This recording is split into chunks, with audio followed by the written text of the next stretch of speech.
धरती पे दुल्हा जय श्री राम जय।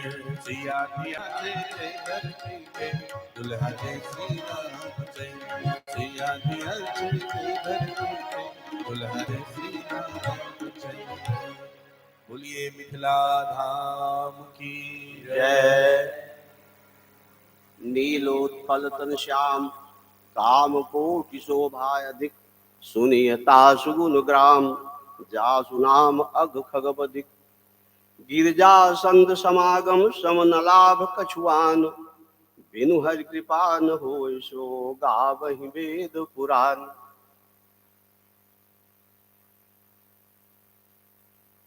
सप्तदिवसीय राम कथा के आज सातवीं और समापन संध्या पर पूज्य महाराज जी का पदार्पण मंच पर हो चुका है। हम आप सब की ओर से, नगरवासियों की ओर से महाराज जी के चरणों में वंदन करते हैं, अभिनंदन करते हैं और आज के व्यास पूजन हेतु, व्यासपीठ पूजन हेतु संयुक्त रूप से आमंत्रित कर रहे हैं श्री जवाहरलाल जी पांडे पूर्व प्राचार्य, श्री मनोज तिवारी जी प्राचार्य शासकीय उच्चतर माध्यमिक विद्यालय रजडीहा, श्री योगेंद्र तिवारी जी व्याख्याता शासकीय उच्चतर माध्यमिक विद्यालय खुर्द एवं श्रीमती आरती तिवारी। आप आए। योगेंद्र पाठक जी, शायद गलती से योगेंद्र पाठक जी एवं श्रीमती आरती तिवारी जी व्याख्याता शासकीय उच्चतर माध्यमिक।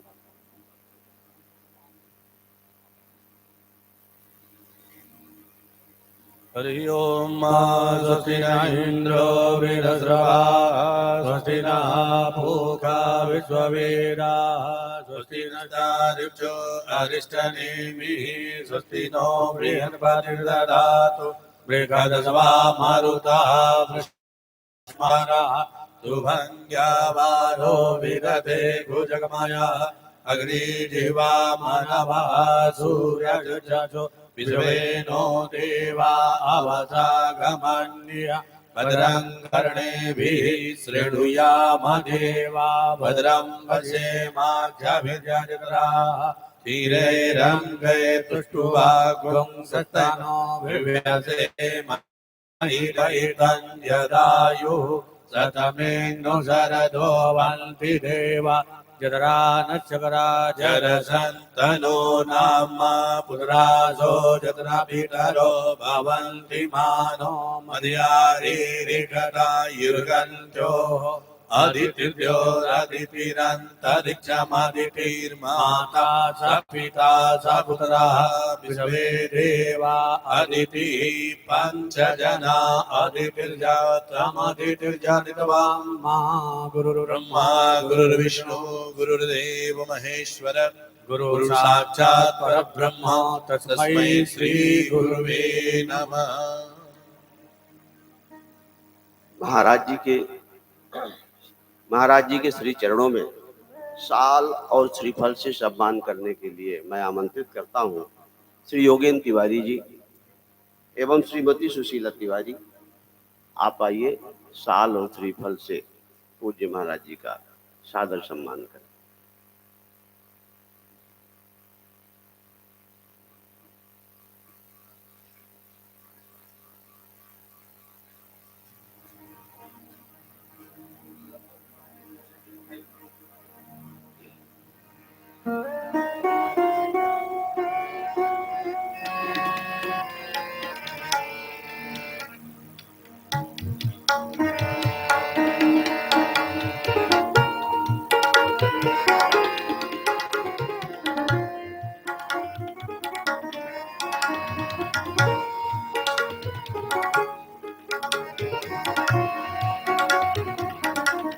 साथ ही पूज्य महाराज जी के सम्मान के साथ साथ श्री योगेंद्र तिवारी जी आदरणीय श्री श्रीकांत शास्त्री जी का भी सम्मान करेंगे शाल और श्रीफल से। और समस्त महाराज जी के साथ जो संगीत कलाकार हैं श्री अनिल पाठक जी, विक्रम जी,